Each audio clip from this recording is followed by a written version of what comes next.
Coordinator, Defense Media Operations, Major General John Enenche joins us on the news at 7. Thank you for joining us at this hour. Now, today marks 19 years after the 9/11 attacks, which redefined global approach to insecurity. What, in your opinion, is the most significant ripple effect on Nigeria?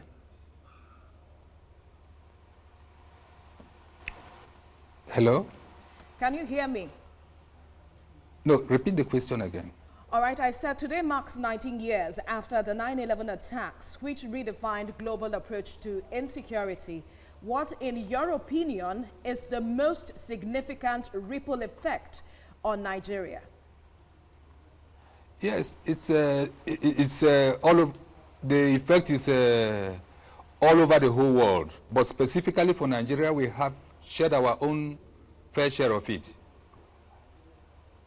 And that is the ISWAP that came to align with, in quote, our local Boko Haram terrorism that started with insurgency. And of course, the insurgency took its roots, borrowing a leaf from what happened 90 years ago by the Al-Qaeda. So what we are seeing today is a fallout, direct fallout of extremism, that ideological and religious extremism that happened 19 years ago in the United States of America. All right, let's look at the situation back home in Nigeria, especially with regards to the recent attacks on the Federal Capital Territory. When the Nigeria Customs Intelligence report on the terrorists setting up camps in different locations became public, you spoke about the fact that the military and other security agencies have been placed on red alert and Nigerians could go about their legitimate businesses. What do you now say to people who are shocked by the attacks on their communities, especially in trying to their confidence on the military's effort to secure them? Well, it's I will say that it is rather I'd say unfortunate that such a security report, a leaked memo, came out to the general public. Why am I saying so? Because all along we all know how the situation were in the whole country, right from the northeast to parts of northwest Kano, as it were, and even Abuja had their own share of it at the onset of the insurgency and terrorism. And from that time, the armed forces of Nigeria and other security agencies, like I mentioned, the core ones like the Department of the State Service, the Nigerian Police, Civil Defense, amongst others, NIA, all had been synergizing to ensure that we preventively and preemptively tackle anything that should come up. And then in addition to that, after the Commander-in-Chief directed the Armed Forces of Nigeria that, look, you are doing well, but not good enough, we hiked up our performances and all that we had as contingencies.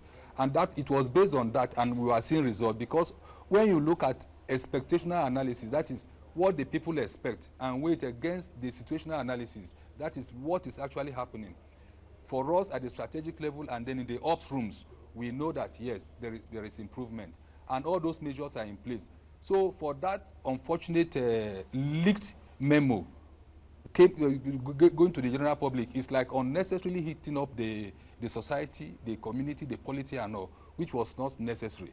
Because now, as it were, even before then, the petty and then the criminality of kidnapping and all those things, we are still on, while the security agencies have been on the issues, tackling them appropriately.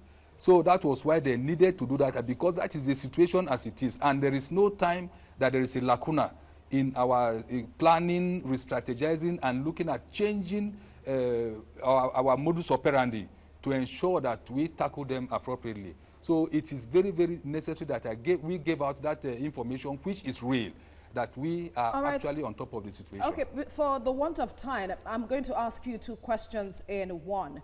Are you saying that because the memo was leaked, it became a challenge to the approach that your men were using to address the situation, And then the second question, recently you declared a group that has been in existence before 2009, a terrorist group, and 700 Darul Salam members were taken into custody. Why this action?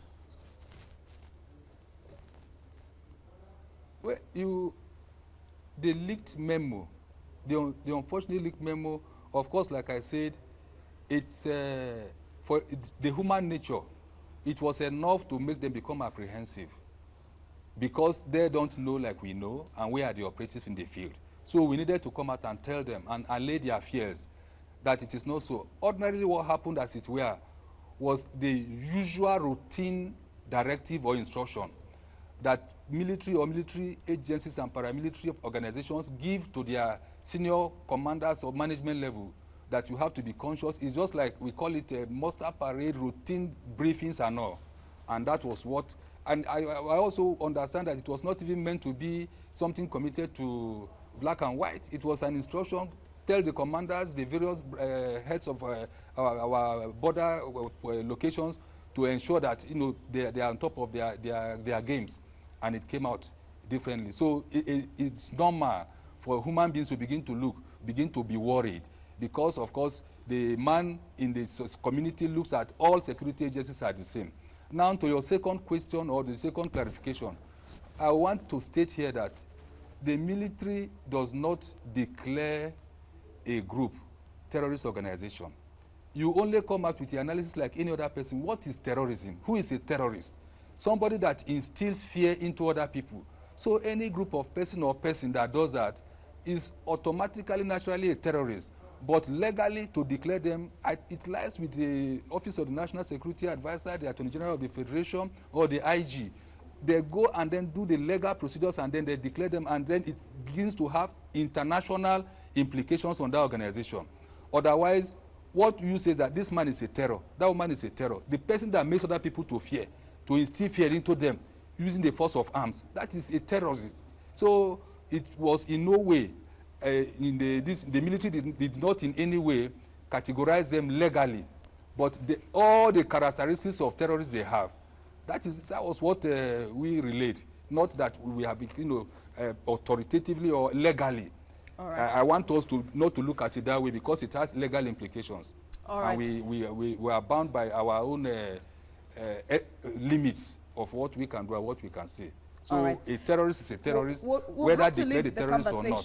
But the actions show it. For want of time, we must thank you, Coordinator, Defense Media Operations, Major General John Enenche, for speaking with us on the news at 7.